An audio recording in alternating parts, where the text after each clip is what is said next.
নীরবতা। ইমরানের মা অসুস্থ শরীরে রহমান ভাইকে ডেকে পাঠালেন। যদিও রহমান প্রতি মাসে একবার হলেও ভাইয়ের বাসায় তার পরিবারের খোঁজ নিতে আসে, সম্পর্কের গভীরতা কতখানি তার সম্পর্ক ধরে রাখার পরিবারের খোঁজ নিতে আসে, সম্পর্কের গভীরতা কতখানি তার সম্পর্ক ধরে রাখার চেষ্টায় প্রকাশ পায়।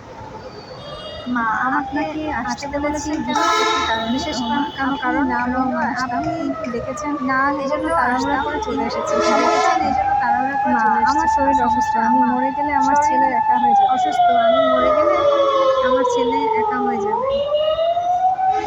তাছাড়া শাওনের পিছনে ছেলেরা ঘরে বিষয়টা আমার পছন্দ না, আমি ছেলেরা ঘরে বিষয়টা আমার পছন্দ না। ঠিক আছে, কিন্তু বিয়ে দিলে লেখাপড়া হবে না মা। সব ঠিক আছে, কিন্তু বিয়ে দিলে অনার্স শেষ হবে, এত বছর, এক বছর যখন পড়া চালাতে পেরেছে আর 2 বছর চালাতে পারবে। যখন পড়া চালাতে পেরেছে আরো 2 বছর চালাতে পারবে। আমি মরে গেলে ছেলেটা একা থাকবে, ওর বাবা নেই।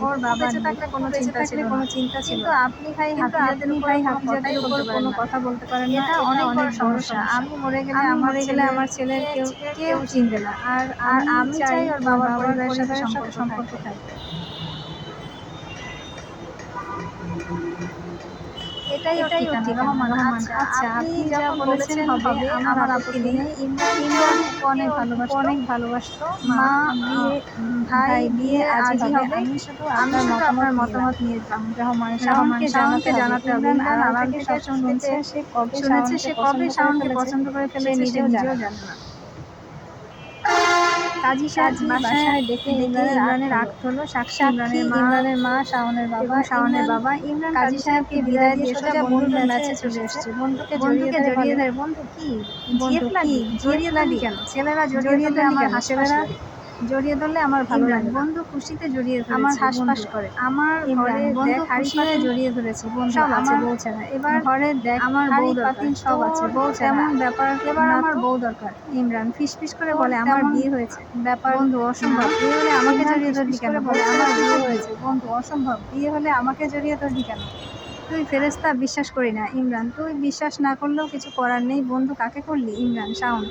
বন্ধুর শখ হতেই পারে না। ইমরান তোরা সবাই ওর পিছনে ঘুরলে কাজ হবে না, বিয়ে আমার সাথেই হবে।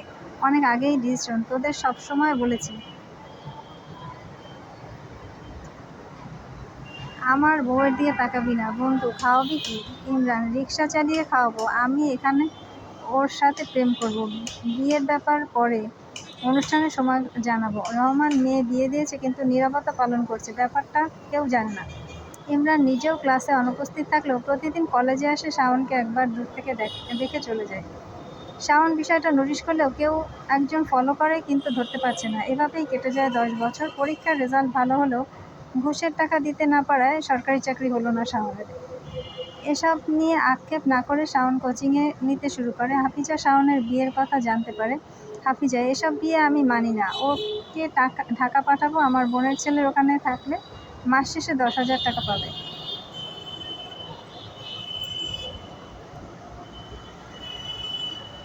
রহমান শাওন ঢাকা গেলে তুমি বিপদে পড়বে, তোমার সব কাজ করে দেয়। তাছাড়া তোমার বোনের ছেলেরা ওখানে যেতে চাইবে না, তাহলে বাসায়ও থাকতে পারবে না। আমার তোমার সাথে থাকতে চাই না, আলাদা ইমরানের বাসায় উঠে যাব, ওখানে রুম শেয়ার করব। হাফিজা চিৎকার দিয়ে কথোপকথনের এক পর্যায়ে রহমান চুপ হয়ে যায়। হাফিজা প্রায় একজনের থেকে তদবির নেয়, উপকারও পায়। তদবির ব্যবহার করলে রহমান চুপ থাকে। অন্যদিকে ইমরানের মা শারীরিকভাবে অসুস্থ ছিল, মারা যায়। ইমরান ফুপার সাথে কথা বলে। ইমরান ফুপা, আমি শাওন যদি বাসায় থাকে তাহলে আমি বাসা ছেড়ে দিয়ে আপনার ওখানে উঠবো, কারণ একা বাসায় থাকতে পারবো না। রহমান ঠিক আছে। রহমান ইমরানের বাসায় ঢুকতেই বিস্ফোরণ শুরু হলো। হাফিজা বিয়ে মানি না, বাসায় উঠতে পারবে না। ইমরান এখানে উঠতে হবে এমন কোনো কথা নেই, আমি ফুপার জন্য এখানে উঠতে চেয়েছি। আপনাকে আমার একদম পছন্দ না, আপনার জন্য আমাদের সম্পর্ক লুকোচুরি খেলা হয়ে গেছে। শাওন এই প্রথম বিয়ের কথা শুনেছে। ইমরানকে তার ভালো লেগেছে। ফিউচার সে জানে না, বর্তমান গুছিয়ে রাখতে হবে এতটুকুই বোঝে। ইমরান পুরনো বাসা ছেড়ে দিয়েছে, এখন ভরসা ম্যাচ। তার জন্য বন্ধুর ম্যাচ রেডি, কিন্তু শাওন অটোতে দুজন পাশাপাশি বসে আছে, অপরিচিত তারপরও ভালো লাগা কাজ করছে। শাওনের সাথে বই আর লাগেজ ছাড়া কিছুই নেই। শাওন, ইয়ারমেটকে তুমি বলা যায়, তারপরও ভাবছি আপনি না তুমি। তুমি কি করো?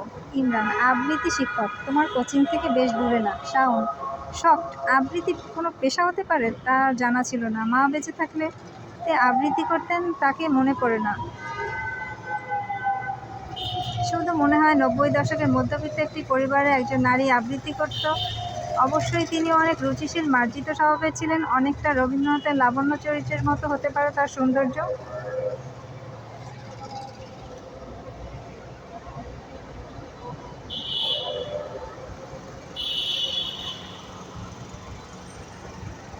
শাওন, আজকাল মানুষ আবৃত্তি শেখে? ইমরান, কি বলো? আবৃত্তি শিখবে না কেন?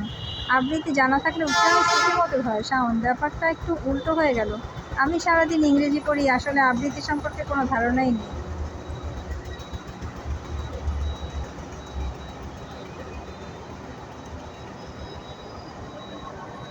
ইমরান হাসে। বিষয়টা জটিল, কিন্তু সহজ করতে সময় লাগবে। কলিগের মাধ্যমে ইমরানের পাশের ম্যাচে শাওনের সিট হলো। কোচিংয়ে শাওন ইংরেজি ভালো পড়ায়, তার সুনাম আছে। কিন্তু সমস্যা হচ্ছে, টিটু এলাকায় তাকে সবাই নেতা মানে। টিটু, তন্নি, শাওনকে বের করে দাও। মানে গ্যাঞ্জাম করবা? আমি মিটমাট করে দেবো। সম্পর্ক তৈরি হলো, এত সুন্দর একটা মেয়ে এত কষ্ট করে আমার কষ্ট হয়। তন্নি, শাওন সিঙ্গেল না। টিটু, আমার টাকা আছে। তন্নি, সব খরচ টিটুর কাছ থেকে নেয়। গ্যাঞ্জাম করবে না কেন? হঠাৎ করে সিট ছেড়ে দিতে বলে।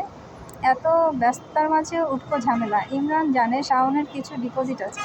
শাওন সিট বারবার চেঞ্জ করা ঝামেলা। ইমরান, তুমি শহরের আশপাশে দেখো, ৫% জমি পেলে রেখে দিতাম। শাওন, কাকা বেঁচে নেই, পরিবার ঢাকা থাকে, তারা বাড়িতে কখনোই আসবে না। যদি বিক্রি করে কিনে নেব। অপরিচিত জায়গায় রাখা যাবে না, দখল হয়ে যেতে পারে। কেননা এখানে সেখানে গিয়ে জমি পাহারা দেওয়া সম্ভব না।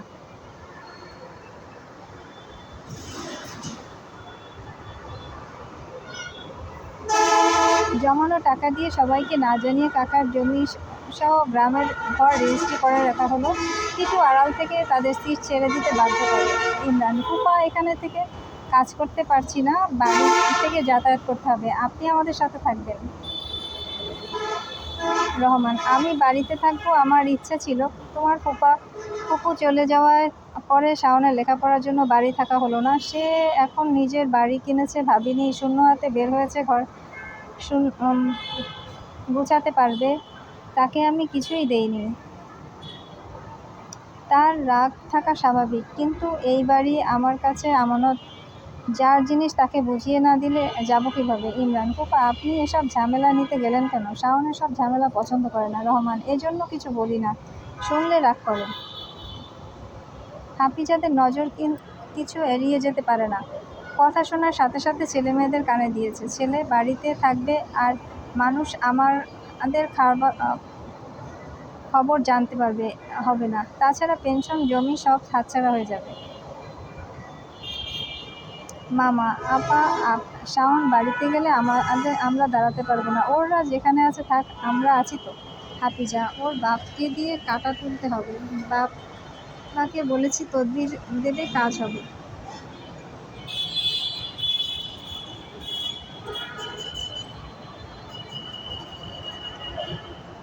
হাফিজা তদবিরের ডোজ সংসারের নতুন করে পারমাণবিক শক্তির মতো সব শেষ করে দেয়। রহমান তার মৃত শরীর নিয়ে বাড়ি ফেরে, কিন্তু বেঁচে থাকতে সেখানে যেতে পারেনি। তার অসমাপ্ত কাজ, বাড়ি আমানত ফিরিয়ে দিতে পারেনি।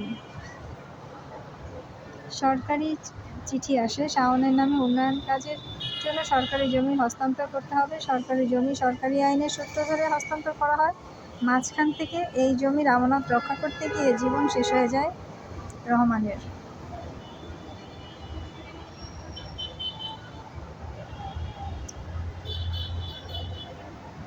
শাওনের মনে একটি প্রশ্ন, কেন অযথা এসব ঝামেলা মাথায় নিতে হলো?